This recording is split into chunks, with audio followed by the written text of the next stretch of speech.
I'm Dominique. And I'm Avalon. And welcome back to our first normal episode after our Dark Tales of Halloween series. We hope you guys enjoyed that. It was a lot of fun, but I'm happy to get back into normal stuff, to be honest. For sure. Yeah. So if you guys haven't listened to that, go check that out. We thought we had some really good content. So now we are going to jump into today's topic, which is televangelists and more broadly materialism within subsets of the evangelical church.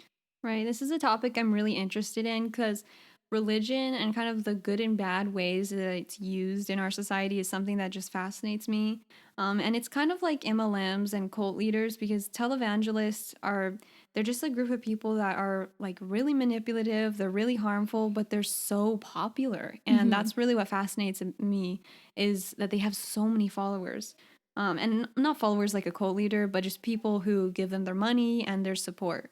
So I think it's just so interesting. And we're also going to discuss modern evangelical pastors, not all of them. We're not speaking broadly, but some specific ones who make insane amounts of money and kind of the issue that I take with that and that a lot of people take with that, even within the church itself. So we have a lot of content to cover today. Yeah. But before we do that, we just want to say that this episode is not meant to attack anyone's religion in any way. That's not at all what this is about. This is us just analyzing televangelists as well as certain evangelical pastors and how they actually take advantage of religion to further their own means. So to us, these people are definitely harming religion and those who believe in it, as well as taking advantage of them. So I feel like this is really does more harm to religion than it does anything else. Yeah, for sure, because it takes a pure and good thing that really does help people and just makes it, just capitalism. It just makes money out of it, and it really takes advantage. Depending on who we're talking about, they can like really take advantage of people and put out ideas in the world that just aren't true, like pseudoscience, and just make money off of people when they're poor and disadvantaged. So that's why we want to talk about it, not just to like shit on evangelicalism. That's not the point of this at all. Right. So first, let's get into what are televangelists. And one definition we found is as follows. And it says, quote, an evangelical preacher who appears regularly on television to preach and appeal for funds, end quote. And that pretty much sums it up really well because, like we said, it's definitely based off capitalism and profiting off other people to further their own means, like we mentioned. And right off the bat, money is the real driving force for any of these preachers. It doesn't really have anything to do with helping anyone or religion itself. Yeah, even in the definition, you see it right there. Like, it's all about appealing for funds. And they definitely they have this narrative a lot of times where, they say they need the money because they need to keep blessing people and spreading God's word and, doing God's work and whatever. But it's really just the opposite because they're masquerading as blessing people and as doing good things just to make money. So like you said, the driving force behind it really is money. If you even look into it a little bit, it's obvious that even if they are helping people with their message, the whole point of why they're doing this is to make a lot of money. Right. So some televangelists also perform these quote unquote miracles in front of large audiences. And sometimes when they do these demonstrations, they pretend to heal a sick person and they somehow magically heal them completely. But of course, that's completely false. I've seen videos where some pastors will take a woman who's either terminally ill or can't walk or something, and then in front of this large audience, he'll have this miraculous situation happening and he will somehow heal them completely. But then it's later revealed afterwards that the person was never sick in the first place, or he was working with them to, trick the audience, basically. There's so many instances of that where either the person was just like they were actually sick and they just felt okay in the moment, but like they actually weren't healed, or they were, like you said, just literally an actor, like just pretending. And it's just so backwards because it's like you're not actually helping anyone. It's all just a show. Right. That is something that I hadn't considered too, is that some people are convinced, like they are truly convinced that they have been healed in that moment, but they really haven't, which again is definitely harmful to them. That's devastating because imagine if they stop taking like the medication that they need for their illness or whatever it might be because they're like, oh, I'm healed, and they're not healed. You know, like that could really do more harm. Like we said earlier, literally do more physical harm to them than good. So obviously there's a lot of just inherent problems with the whole idea of televangelism, but let's get into specifically why we think they're problematic and why they're harmful. So, the first and I would say most important thing to consider is who listens to them, who tunes into their shows every week. And usually it's, the destitute, poor, elderly, sick, and or uneducated. It's not people whose lives are going super well and who are making lots of money and are happy. It's usually people who are down on their luck. And I would say a lot of these people overlap with like MLM's target community, and for that matter, even cults' target communities. I think it's all kind of intertwined. Basically, people who either don't know any better, or, it could happen to any of us that we're just down on our luck and we're kind of willing to listen to anything just because we really need help. So Yeah. it's like I said, it's not people who are thriving. Yeah, so I mean, I think these pastors or even just con people, like let's be honest here, they are able to tell when someone is vulnerable and they're able to target that and take advantage of that. So Exactly. they're specifically, that's the thing, is that they're specifically targeting these people and manipulating them. Yeah, that's the whole harm of it, I think. Yeah. So again, these people often they already have close to nothing and they're likely up to their ears in medical expenses and or debt, and they actually end up giving the little money that they do have left to these scammers in hopes of receiving blessings in return, which of course never come, because it doesn't work like that. If Yeah. you give money, that doesn't mean you are more likely to receive any Yeah, you miracles. can't pay for a miracle. That's just not how it works. Right. So, more on the topic of why they're so harmful, let's talk about some insane claims that some televangelists have made so you can kind of get a taste of what, antics they get up to sometimes. One example of televangelists profiting off the sick and needy comes out of Missouri from a man named Jim Baker. So, Jim Baker's a televangelist, and this February he promoted a product on his TV show that his guest, which is a natural health expert, Cheryl Selman, claimed that it could treat COVID-19. So the so called cure came in this little blue bottle and it was being sold for only $80. So can you imagine a cure for COVID for $80 only? And, this was obviously a false claim. And the FDA was on him about this pretty quickly, and he ended up being sued by the state of Missouri, which rightly so. Fair, yeah. Yeah. And on top of that, officials in New York also served him with a cease and desist letter. And the FDA and Federal Trade Commission filed complaints, and Arkansas's chief legal officer filed another lawsuit a few months later. So this guy obviously is up to his eyeballs in lawsuits because Yeah, it you was can't say obviously you fake. cured COVID. That's insane. To anybody who's not down on their luck or educated or anything like that, that's insane. Like any of us would hear that and be like, come on, dude. But people bought it because they were scared, Yeah, absolutely. And that's why it's so terrifying. I mean, can you even imagine how some of these people feel? Like they probably have family members who've died because of COVID, and this guy's just pretending to have this cure, Exactly. which is completely ridiculous. So, despite all this, Baker received approval for between $650,000 and $1.7 million in Paycheck Protection Program funds on April 28th. And this money came from government pandemic hardship loans for religious institutions. And why they deemed this his institution worthy of a loan, I mean, I'll never know. So did he have like a set church and stuff like that? Yeah, I believe so. I think like usually with televangelists, I feel like they either have a church or they just kind of preach on their own. But I think he had a church. Like he's a very well known Okay. televangelist. And so obviously he got sued a bunch of times by states, not even just Mhm. the FDA. He got a bunch of lawsuits going on, like, targeted at him. But he got this huge loan, which sucks because it's to protect, religious institutions, Like which is a fair legitimate cause. religious Yeah. institutions. Because with COVID, everything closed down and people weren't able to, donate to the religious institutions. Right. So it totally makes sense that they had this program. And the fact that he got that much money of a loan is just ridiculous because Yeah. he's literally out here telling people, I can cure your COVID.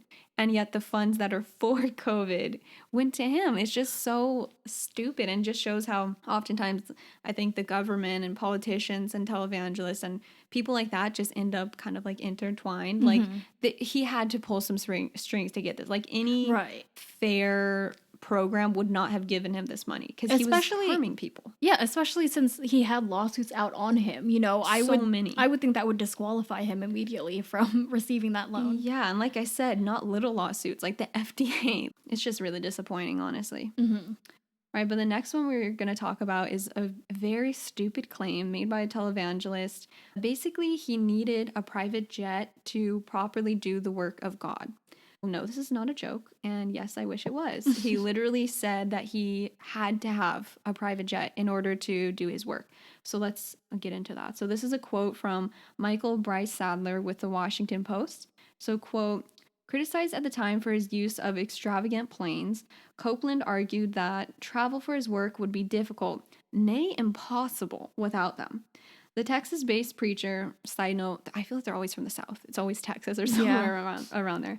But the Texas-based preacher invoked his mentor, prosperity gospel preacher Oral Roberts, who Copeland said faced unsolicited requests for prayer when he flew on public airliners, which agitated his spirit. Oh my God. Which I think is so funny because you definitely would think like a pastor, if they got, I mean, yeah, it could be annoying that if you got like random requests for prayer from like a bunch of people, like, yeah, that would be annoying. I understand that.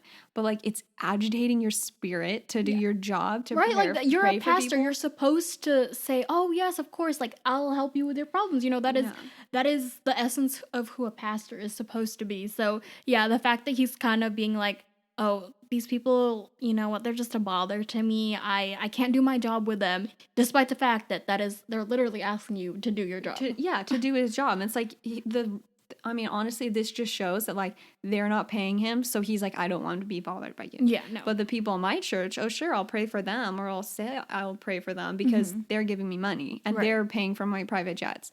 It just comes off as so disingenuous. And so if you go on with the quote, he says, you can't manage that today. In this dope-filled world, get in a long tube with a bunch of demons, Copeland told fellow televangelist Jesse Duplantis, I think is how you say his name, who has faced similar backlash for asking his followers to bankroll a $54 million jet. And it's deadly, he says. So that's the end of the quote, which I think is so funny. I've seen actually YouTube videos making fun of this guy because he literally said he called like a normal airplane, like a whatever, 747, like a normal airplane with normal people. He called it a long tube full of demons. Oh my goodness. Which, I mean, that just shows what he thinks of normal people. Yeah, like, absolutely. I guess we're all demons. Is this the type, this isn't the type of, like, behavior that a pastor should be emulating. This is, like, completely against, you know, what Jesus is supposed to be all about. Exactly. I just think it's so funny because literally it's like his whole, like we said before, his whole job is helping out people in need. And you imagine a pastor would probably be a pretty selfless person, would be a compassionate person, but he's so not compassionate, so selfish that he literally thinks of people asking him for prayer because they trust him as demons. Oh gosh. And it's so nasty. It's so funny to me that he literally went on air saying, you know, I need this private jet. Like, you don't, though. It's just ridiculous. But yeah, that's just another example of televangelists being greedy as hell. Yeah. So, I mean, when are we getting our private jet? Because, I mean, obviously we can't sit with the normal with people. The normal people, yeah. I'm really sick of taking y'all's requests for episodes. So, yeah, we're going to be taking a private jet to record episodes from now on. So it's necessary. You can PayPal us. You can Venmo. Yeah, it's necessary. It's actually impossible for us to record without a private jet. Nay, impossible. Yeah.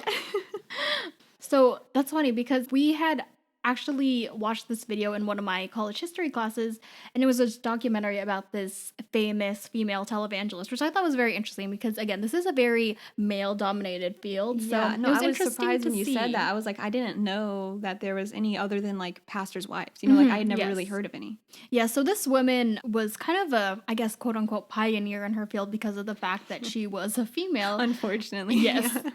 So her name was Amy Semple McPherson, and she was a pretty controversial Pentecostal evangelist and radio preacher. And she actually founded this church in California called the International Church of the Four Square Gospel, where she would perform these, like we mentioned before, these theatrical shows for her thousands of worshipers, because she had like tens of thousands of people coming to her church to watch her preach. And think of like a mega church. I think this is like Yeah. one of the first mega Yeah, I was gonna ask, churches. when was this? Did you mention it was it like It the was 80s or something? yeah, it was like late 80s, but Okay. she basically had a bunch of fame and fortune. She was very, well known, and people would again pay her to perform these miracles for her, which was completely ridiculous. And I definitely recommend looking her up. I think she's an interesting person, but she's definitely one of these televangelists that took advantage of the system. She was very popular because she was very, I don't know how to describe it, but Like those, charismatic. yeah, very charismatic, but also her body language. Like she would really Mm. put on a show, and at the end of Yeah. the night, she would be like shaking and so tired from the amount of effort that, I don't know, like the Holy Spirit flowing through her, Yes, no, I know exactly what you're talking about, because I was actually going to say, when you mentioned that they put on these shows, I was like, that's a perfect way of putting it, Mhm. because it's literally a show. And I feel like, and maybe people aren't like, they're not aware of it. It's not in the forefront of their mind, but I think to some level, some people go there just to see the show, just Yeah. because maybe they're like an evangelical Christian, maybe they believe in everything she's saying, but who doesn't want to see a show? It's kind of like WWE wrestling, where it's Yes. completely fake. It's completely fake, Yeah. but people go. And I think maybe some people think it's real. I don't really know. Mhm. But for the most part, people go just because it's fun to watch. It's like stupid and funny, and it's a show. And I think that we love to be entertained here in America. We Mhm. love to be thrilled, even just anywhere. And I feel like that's how it is with a lot of these televangelists, especially ones like you're describing, like her, who put on a show and they're just like so charismatic, so full of energy. People just want to see them talk. People just want to listen to them. And it makes sense that they end up giving them their money, because they're just Right. wowed, Mhm. even if they get nothing from it, they feel like they are. And that's the Yeah, thing, absolutely. that's like the genius of it, is that they're making money off these people and giving them absolutely nothing. They're Right. getting nothing for the money that they're giving them. And yeah, it's like the evil genius behind it.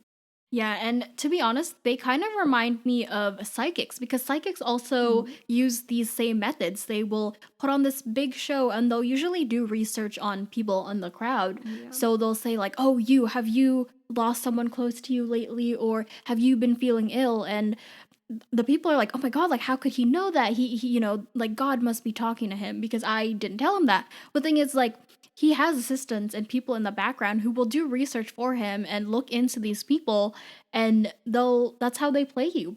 Yeah. Basically, if they're not an actor working with a preacher, a lot of times the people are just taken in by them and their charisma and their tricks, basically. Yeah, if you haven't seen, there's a documentary. I don't even think I watched the whole documentary, and I don't remember. I can't remember. I think his name is Randy something. He's like a comedian, I think, but he's also just famously a skeptic. Hmm. I think you know what I'm talking about. He went into one of these to see, because he's like, okay, this is bullshit. Like, I know Oh, it I know. is. I think I know what you're Yeah, talking about. he Yes. intercepted like the radio that the pastor was using, because it turned out that if you've ever been to like a mega church, a lot of times they'll give you a card. Maybe even normal churches do this. I don't know, because it could be a really good thing. They give you a card and basically just says like, just give us your information, your name, maybe your email, and if you have a prayer request or something Oh like that. yeah, the prayer So requests. yeah, Yeah. like it could be something that's like very nice, and it's like welcoming, but they used it for nefarious reasons, because they would take random people's information, Hmm. and then the wife would feed the information to the husband Yeah. over the radio, and then he would be like, oh, is there an Anna in the crowd? Oh, did you lose your dad recently? And he would be listening from the card, and he was able to intercept the radio and show for a fact that he was full of shit, and people still went to him after that too, and they Yeah. still were just unable to give it up. So that's what makes me think that maybe people almost know it's Hmm. ridiculous, and they just want to believe in something. So Right. it's really sad. Yeah, but it is sad because again, they are definitely taking advantage of these people for monetary purposes. Yeah, absolutely. They're really, I see them as no different than like MLM Yeah, they're scammers. scammers for They're sure. just scammers. Yeah, Yeah. it's really not about God. It's No, about money. not at all. Yeah. Okay, so next I want to kind of switching gears and talking about more modern or they're not televangelists, they're just evangelical pastors, and kind of the future of, I guess what I would call them, like pop pastors, I guess is the best name I can think of. And another side of this is Preachers and Sneakers, which is an Instagram account. So I'll get into that. So First, we're going to play a game, Dom. So the point of this game, I'll explain it in a bit why we're doing this. But first, let's just play. So I like to call this pastor or Insta celebrity.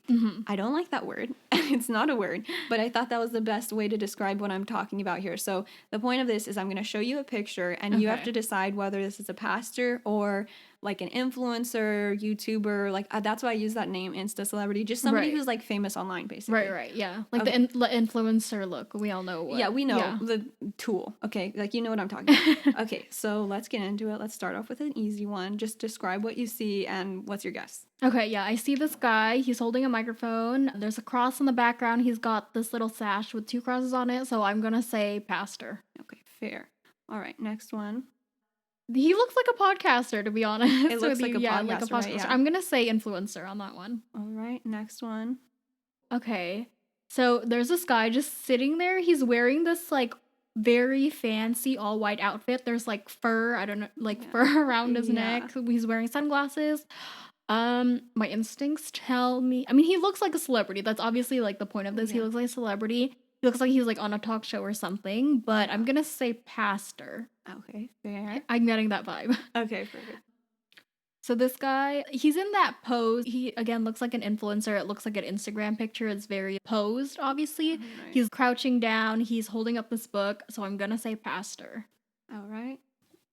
This one's an easy one. Obviously a pastor. Yeah, there's this guy just standing in the classic priest robes and stuff. I don't know what it's called. I'm sorry. I'm sure there's a specific name. I don't know what it's called. But yeah, I'm say pastor. Okay. You know what? Oh, and if you need help with this one, I have his Instagram bio so that you could. Chad Beach. Do you see what's in his bio? Do you want to read that? It just says like Chad Beach text me and then his phone number and then like a link tree. His bio literally just says text me. Okay. I swear these all look like, I'm going to say influencer, but I have a feeling he's also a pastor. All right. And I think this might be the last one. So do we see what he's doing here? It took me a minute to realize what he was doing in this picture. Yeah, so there's this guy and he's holding up this paper that says haters on it, the word haters on it, and I think he's about to rip it up. Yeah, it looks like it. I'm gonna say celebrity on this one, or influencer. I think that, okay, yeah, that's it. Okay, are you ready for the results? Yes. They're all pastors. Okay. I had a feeling that's what it was. Okay. Yeah, but I get your point because they all look like those influencer types, you know, they're obviously like flexing kind of. Yeah. They're flexing or they're just not very humble. You can tell from the picture they're not very humble. And the one that really got me was the guy who had, first of all, his name is Chad. Like that's not his fault, but his name is Chad. But he had his phone number in his bio. And it's the thing that makes that funny to me is that celebrities do that. That's like, I don't know if you've noticed, that's like a thing that like some influencers will do now is they just put their number. Especially during the pandemic. They're like, text me and then the just number. To like get people like, you know what I mean, buzzing. And that was literally his whole bio is just text me and his phone number. Nothing about God, nothing about anything else. But he has a church in LA, a very successful church actually. Oh, wow, yeah. Which is more, I looked into it, it's really more of a coffee house, I would say. Right. It's like there's a big focus on coffee. Well, here's the thing.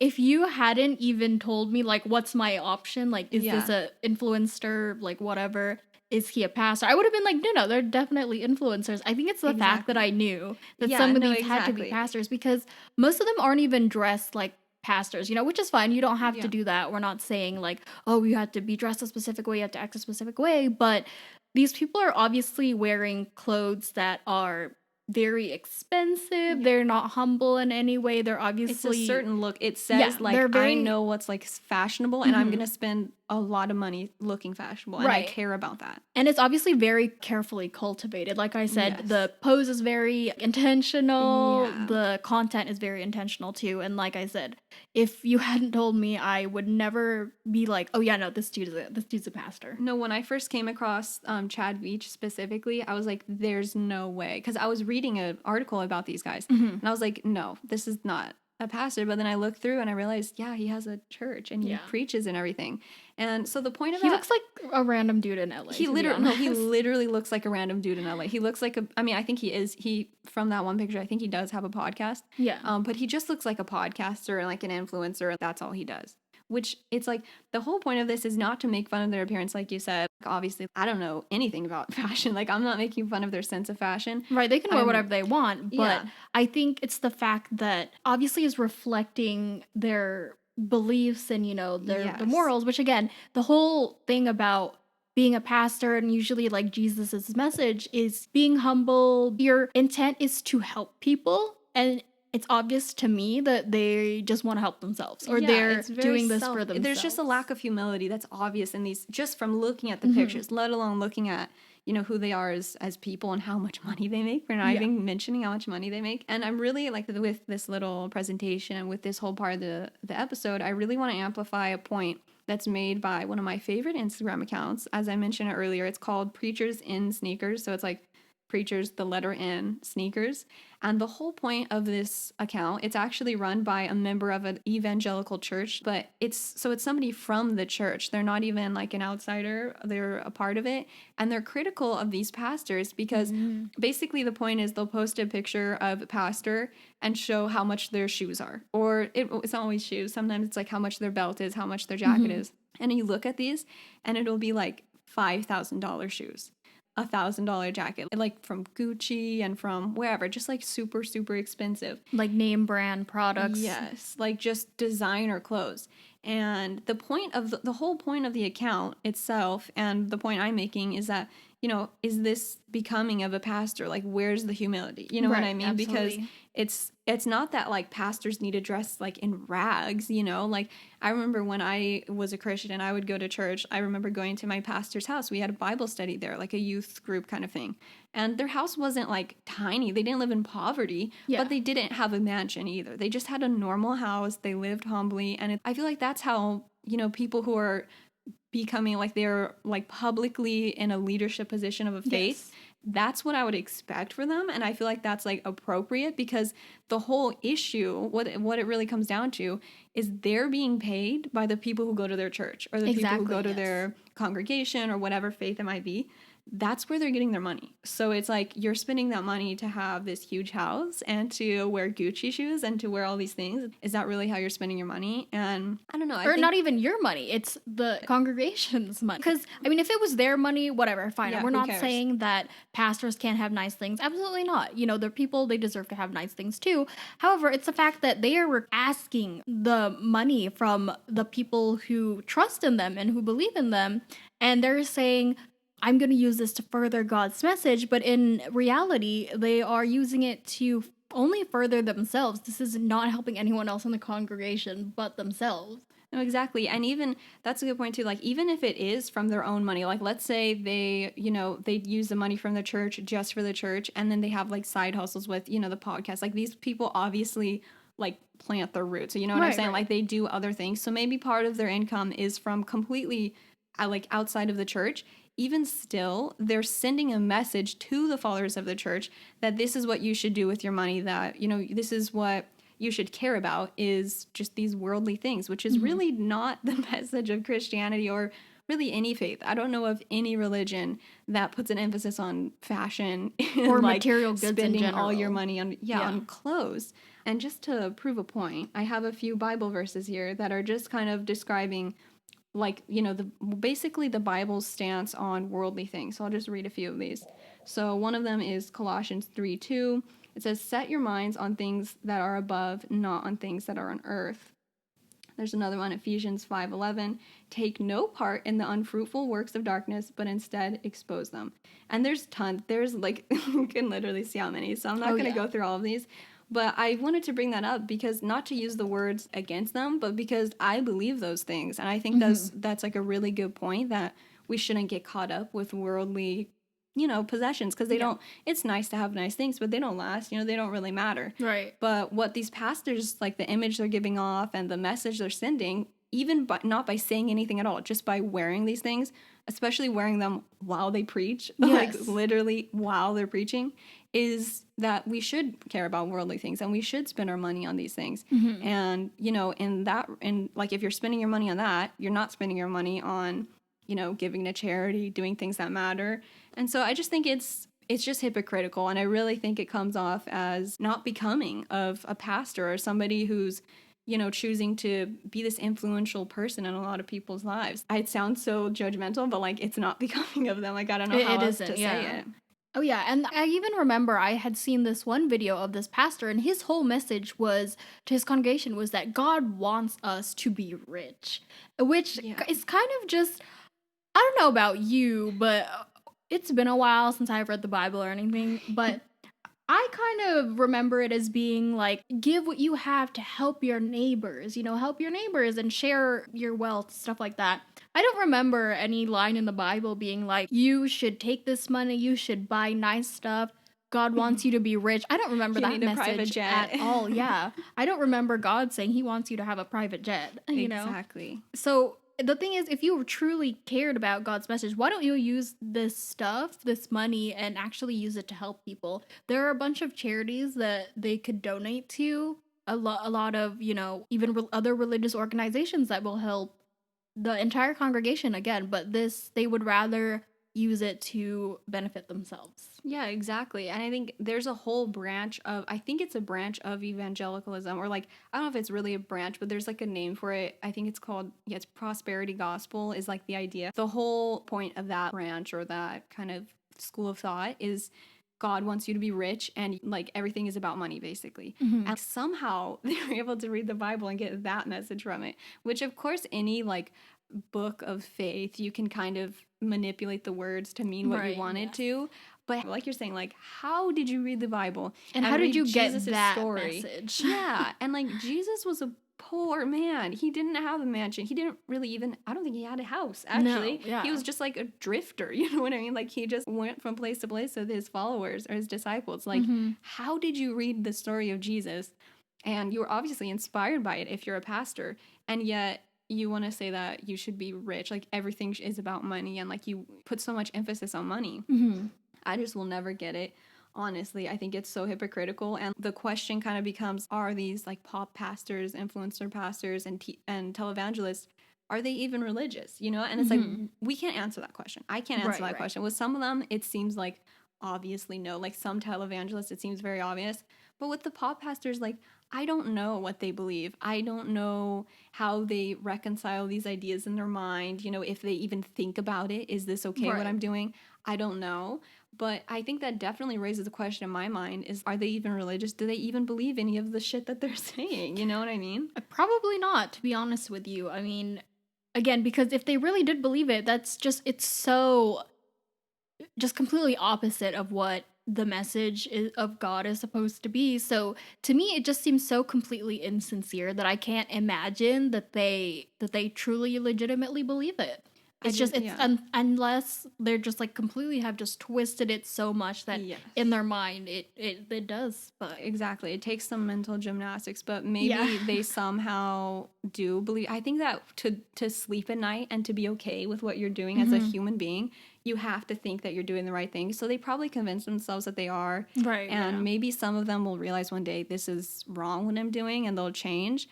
But as of right now, that's not the case. And more broadly, I think that it's like, I don't know, this is just like an idea or just something I think about sometimes, that having a church is like the perfect way to make money if you think about it. And just hear me out.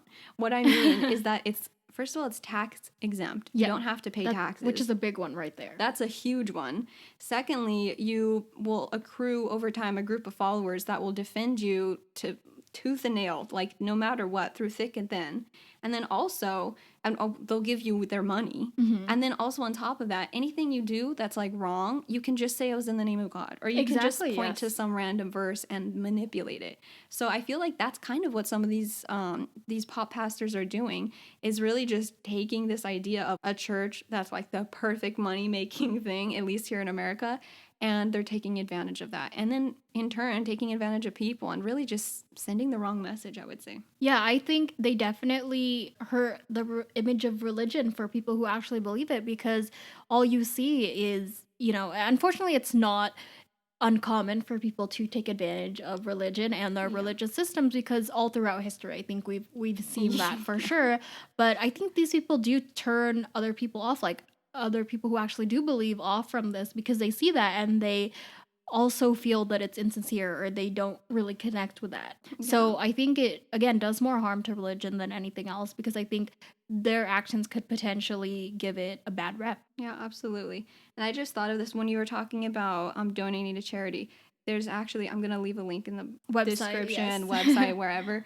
There's actually an app I found recently. This isn't sponsored. I wish it was.